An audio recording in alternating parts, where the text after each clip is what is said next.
Olá pessoal, tudo bom?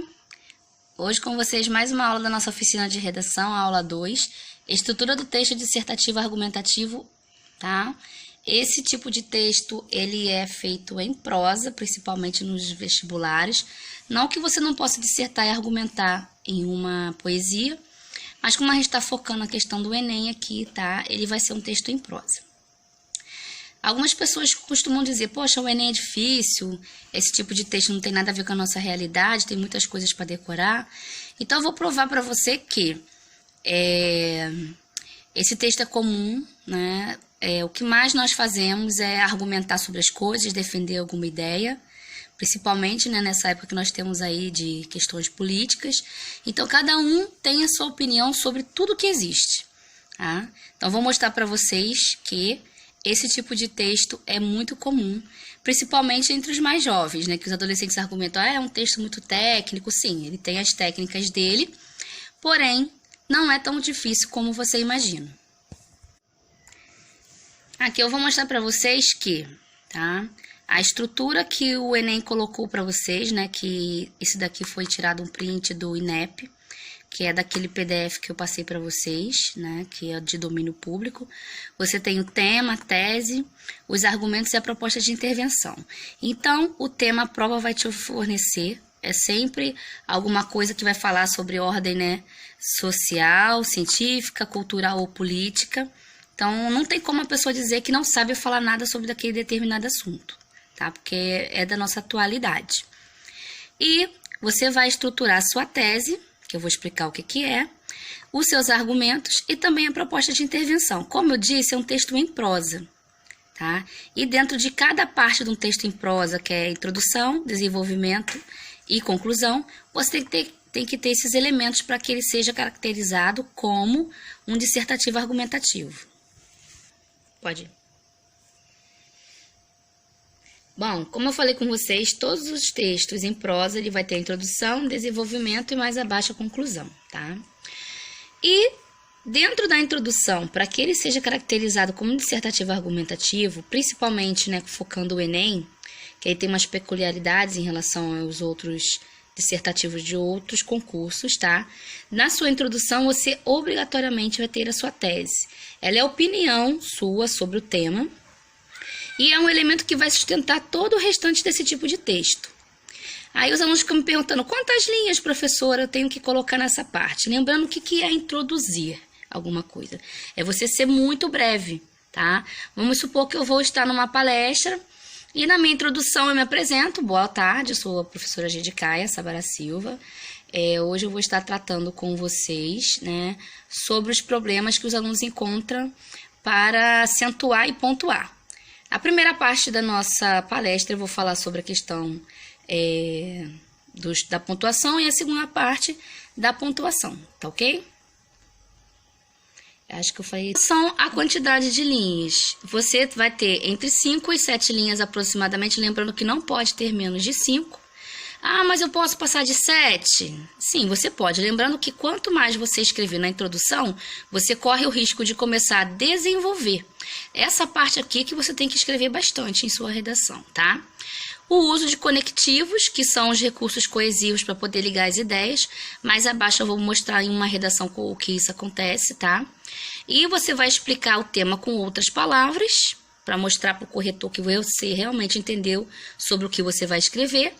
E você também pode, caso ainda não tenha o número de linhas mínimo, apresentar resumidamente os seus argumentos. Dentro dos argumentos, né, você vai explicar o porquê de sua tese, que funciona assim. A tese é a sua defesa. E depois você vai explicar para a pessoa por que você defende aquela ideia. Tá? Você deve ter 2 parágrafos bem estruturados. Ah, mas eu já vi 3 parágrafos e a pessoa conseguiu nota 1000. Sim, é possível, mas ela precisa ter um domínio muito grande, tá? Para ter novas ideias para aquele parágrafo. Fundamentação teórica, como a gente vai comentar. Então, para você que está começando, eu aconselho a fazer apenas 2 parágrafos nessa parte do desenvolvimento, que você vai perceber, se você ler aquele PDF que eu enviei, a maioria das redações que foram nota 1000, elas usam apenas 2 argumentos, tá bom? Você vai escrever entre 7 a 10 linhas aproximadamente para cada parágrafo. Percebam que não é algo fixo, tá? Mas menos de 7 você não tem como desenvolver bem uma ideia, tá certo? E se você passar de 10, 11, 12 linhas, você pode passar, mas você vai prejudicar o outro parágrafo, tá certo? Cada argumento deve ser diferente um do outro, mas conectados entre si, com a tese e com o tema. Você tem que ficar todo o tempo olhando o tema que a redação foi dado, né, o tema proposto, o que você está defendendo sobre esse tema, para que você não fuja do assunto aqui dentro dos seus argumentos. Devem estar fundamentados, uma fundamentação teórica para cada argumento, e isso vai vir de um repertório sociocultural produtivo, daquelas disciplinas, né, você pode usar fundamentação da disciplina de sociologia, filosofia, história, até mesmo literatura e outras disciplinas. Basta que você relacione com o que você está escrevendo. E, mais uma vez, o uso de conectivos, tá? Que é o recurso coesivo que você vai usar entre os parágrafos e entre os períodos, que, como eu disse, eu vou mostrar mais à frente. Por fim, mas não menos importante, nós temos a conclusão, tá? Dentro da estrutura em prosa. E para você especificar como texto dissertativo argumentativo, o Enem exige nessa parte a proposta de intervenção, tá? É a maneira de resolver o problema da tese. A sua tese, como eu disse lá em cima, ela tem que ser um problema, tá? Por quê? Se ela não for um problema, quando você chegar nessa parte aqui, você vai ver que não há o que resolver nem como resolver. Quando nós estivermos falando no vídeo sobre o passo a passo do rascunho, vocês vão entender a hora de fazer essa proposta de intervenção. Assim que você cria a sua tese, você já tem que pensar em como resolver aquele problema, tá? Você vai usar o restante das linhas, você vai pôr esses elementos que são obrigatórios, tá? Se você vai resolver um problema, quem é que vai resolver? Tá? Qual é a autoridade que vai resolver isso? É o governo? É uma ONG? É a sociedade? A ação. O que esse agente irá fazer? O modo meio é como esse agente vai fazer. Como? Né? De que maneira? O efeito. O que isso vai trazer como resultados. Né? E o detalhamento. Você vai explicar melhor os outros itens, pelo menos um deles, tá? O que acontece? Você só é considerado apto para entrar numa universidade quando você consegue fazer esse tipo de texto, tá? De uma forma crítica, você vai poder olhar uma situação, né? Vai defender algo sobre aquilo ali, vai dizer os pontos, né? Por que você defende aquilo, tá? Pode ser tantos pontos positivos quanto negativos, dependendo do tema. Por exemplo, com a questão da violência contra a mulher, acredito que ninguém consiga achar um ponto positivo nisso. Então, vai depender muito do tema, tá ok? E se você não consegue discutir sobre essas coisas, você não tem o raciocínio crítico necessário para conseguir fazer uma universidade, tá certo? Agora, eu vou explicar para vocês, né, na prática, isso que eu falei antes, dentro de uma redação que foi nota 1000. A redação do Enem ano passado, tá? De 2018, teve como proposta a seguinte coisa: desafios para a formação educacional de surdos no Brasil. Tá? Não foi do ano passado, não, foi do ano retrasado. Tá certo? Então, você sempre quando pegar a sua redação, você vai procurar essa parte onde está a proposta, vai procurar o tema e vai começar a ler.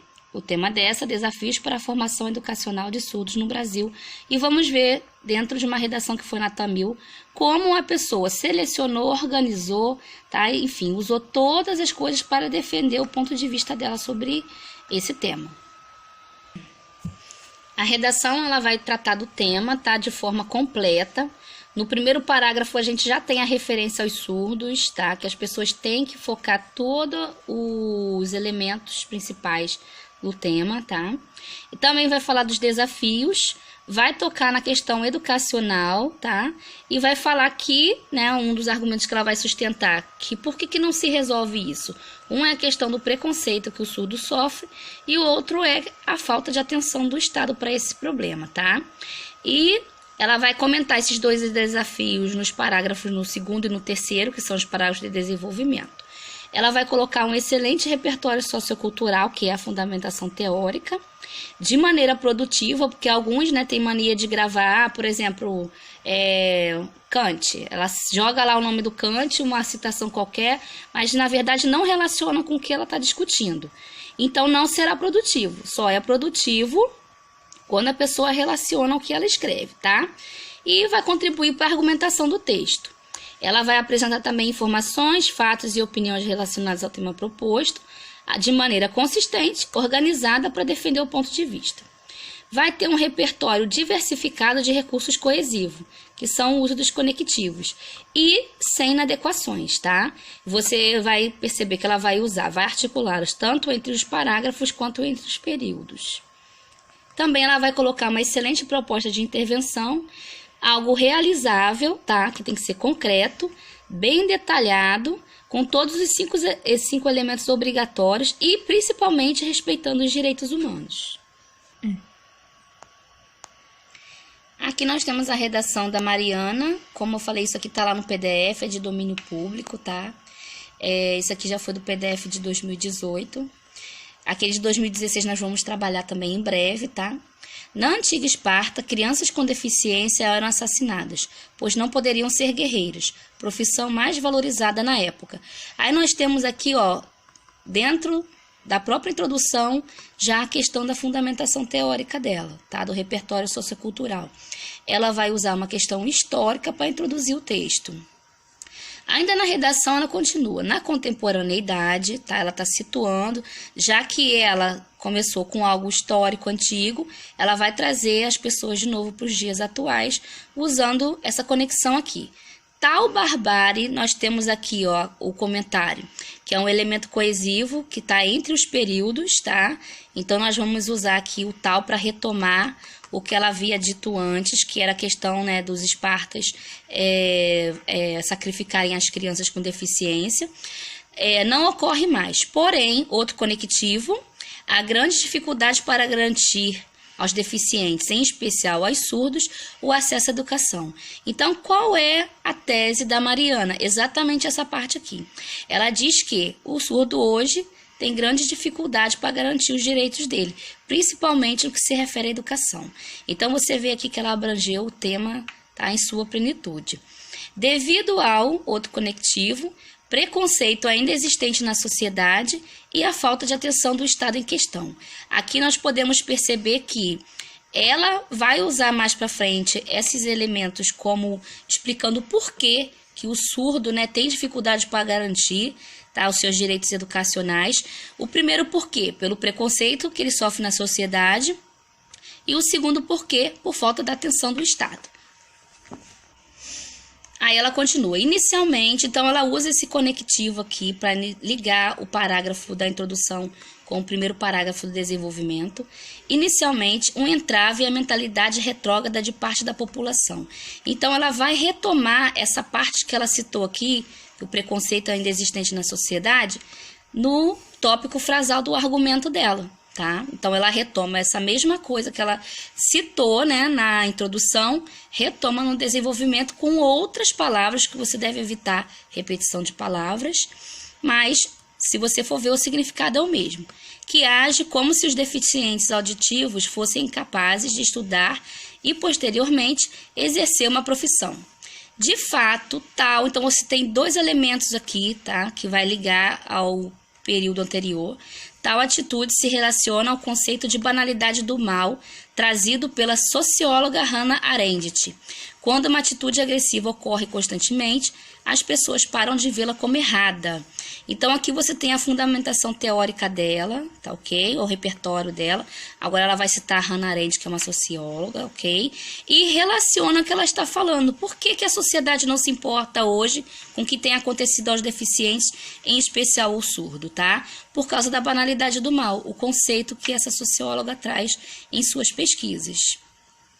Aí ela continua, um exemplo disso, tá, para retomar o que ela, né, estava falando antes, é a discriminação contra os surdos nas escolas e faculdades, seja por olhares maldosos ou pela falta de recursos para garantir seu aprendizado.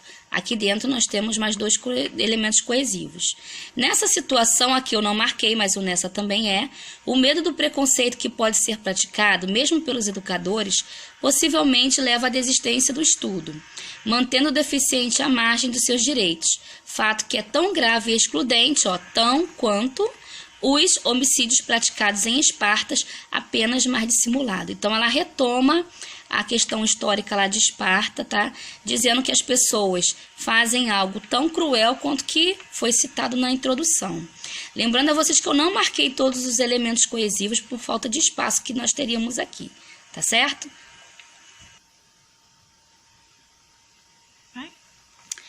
Então, nós temos aqui agora o segundo parágrafo do desenvolvimento, que é o segundo parágrafo de argumento, tá? Ela vai usar essa parte aqui para ligar o que ela disse antes, tá? Outro desafio, então, ela vai somar os elementos. Enfrentado pelos portadores de deficiência auditiva é a inobservância estatal. Se você lembrar lá dentro da introdução dela, que fica difícil para voltar aqui, então não vou fazer isso, é que ela diz que é o descaso do Estado. Então, ela vai retomar aquela ideia com inobservância estatal. Uma vez que o governo nem sempre cobra das instituições de ensino a existência de aulas especializadas para esse grupo, ministradas em Libras, além da avaliação do português escrito como segunda língua. Aí ela vai usar esse elemento coesivo. De acordo com Habermas, incluir não é só trazer para perto, mas também respeitar e crescer junto com o outro. Aqui a gente tem mais uma fundamentação teórica, tá? Esse filósofo alemão, tá certo? Que ela vai trazer aqui pra gente. Vou subir um pouquinho. Então, a frase do filósofo, a frase é um elemento coesivo com relação ao que ela disse antes, para retomar, né? Mostra que enquanto o Estado e a escola não garantirem direitos iguais na educação dos surdos, com respeito por parte dos professores e colegas, tal minoria ainda estará sofrendo práticas discriminatórias. Agora, ela vai concluir a ideia dela, e dentro da conclusão tem aqueles 5 elementos que eu comentei com vocês, né? A agente, ação, modo meio, efeito e detalhamento. Ela vai usar esse conectivo para, né, finalizar a redação dela. Lembrando que não se conclui uma redação dizendo concluindo, finalizando, tá? Você vai usar elementos coesivos que dão essa ideia de finalidade, tá bom? De final, aliás, não é de finalidade, de final, ok? Então, destarte para que as pessoas com deficiência na audição consigam acesso pleno ao sistema educacional, percebam que ela retoma o tema aqui. Ela não fica repetindo o tema, em nenhum momento ela repetiu o tema, mas tem aqui todos os elementos, tá? A questão das dificuldades que o surdo encontra para poder conseguir estudar no Brasil. É preciso que o Ministério da Educação, então nós temos aqui o Ministério da Educação, o agente, tá? Da proposta dela, o agente. Quem é que vai fazer? Tá? Quem é que vai resolver esse problema da educação que o surdo tem no Brasil? Será o Ministério da Educação. Em parceria com instituições de ensino, então ele vai fazer uma parceria com instituição de ensino, promova cursos de Libras para os professores. Então, qual é a ação do Ministério da Educação? Promover cursos de Libras para os professores, tá bom? Então, como ele vai fazer isso? Modo meio, como ele vai fazer isso, tá? Por meio de oficinas de especialização à noite. E essa parte aqui, horário livre para a maioria dos profissionais. Ele não está detalhando como serão essas oficinas, especificando à noite. Então, ele está dizendo que, quando ele explica que geralmente à noite os professores têm um pouco de tempo para poder fazer essa especialização, ele está detalhando esse elemento aqui, de maneira a garantir que as escolas e universidades possam ter turmas para surdos. Tá? Então, o que vai acontecer nessa parte? Tá? Ele está colocando o efeito, facilitando o acesso desse grupo ao estudo. E você tem um detalhamento do efeito, tá? Que isso vai trazer como resultado. Ela continua, tá? Ela poderia ter parado aqui, a conclusão dela, porque ela já tem todos os elementos. Mas ela é uma pessoa que quer continuar, né, para fechar com chave de ouro a ideia dela.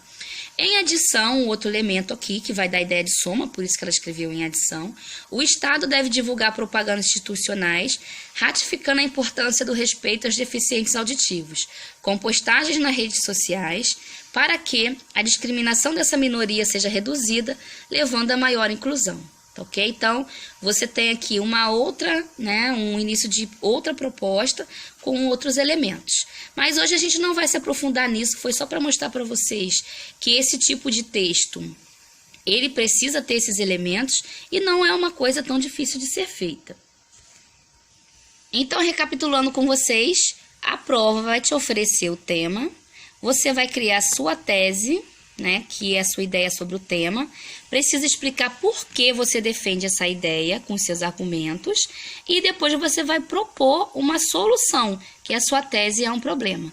Agora vocês irão assistir no próximo take um vídeo, tá, para provar para vocês, principalmente para os adolescentes, como vocês fazem o tipo de texto dissertativo argumentativo o tempo todo. Um beijo, fiquem com Deus, espero que tenham gostado. Comentem, compartilhem, curtam e até a próxima.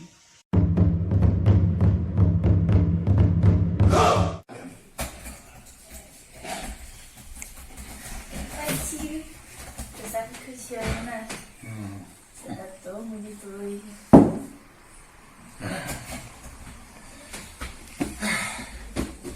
Vamos lá. O que você precisa?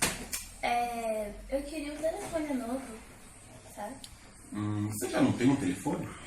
Sim, mas todo mundo tem um telefone novo e, tipo, eu preciso de mais espaço. E ele também tá dando uns problemas no Android. Só porque todo mundo tem um telefone novo, por que a gente não conserta o seu?